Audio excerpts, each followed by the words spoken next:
Егер кимде-ким үйін шыпырса, бисмилла деп, аял киши. Ошол шыпырганда канча чаң чыкса, мен пылесос деп бергиле, мени пылесос деп коеюн, жазып, пылесос болуп шыпырбай калды. Пылесос болуп турган канча чаңды соргон болсо, сен аракетиң менен ошончо күнөө кечирилет. Аялдын күнөөсү кечирилет. Качан аял киши күйөөсүнүн кийимин азыр эми мурун жууш десе, азыр алып барып туруп, стиральныйга салып койсо деп коеюнчу. Стиральныйга салып, анан кургаганын алып койуш деп айтайын, сразу салып эле кой деп айткандай келмек болду.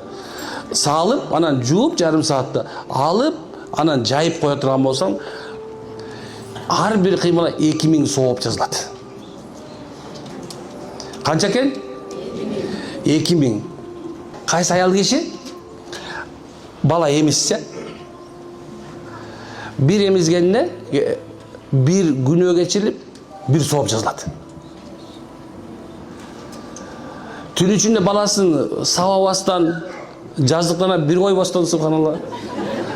Акырын жогоштуп койсо, ажы кылган соо берет. Биздин мурунку апаларыбыз ушундай үмүт менен субханалла эрлерине, күйөөлөрүнө, байларына кызмат кылып келген болчу. Биздики болсо азыр пайгамбарыбыз акыр заман үммөтүнүн көбү тосокко болот деген сөзгө чейин барып атат го. Акыр заманга оор болот экен. Эмне себептен десе, мына ушул нерсе жок калат экен. Адамдар Аллах ыраазылыгы үчүн бири-бирине кызмат кылуу, күйөөсү үйүнө, мынакей күйөөсү эртең менен, мына күйөөңөр эртең менен үйдөн чыкты.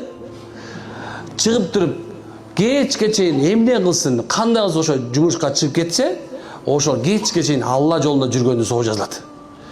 Кадимкидей капырлар менен согушуп жүргөндөй, кадимде Алланын даватта жүргөндөй сооп жазылат. Эгерде үй бүлөсүндө адал менен бага турган болсо, иншалла ошол эркек кишиге Алла Таала бейишти убада кылган.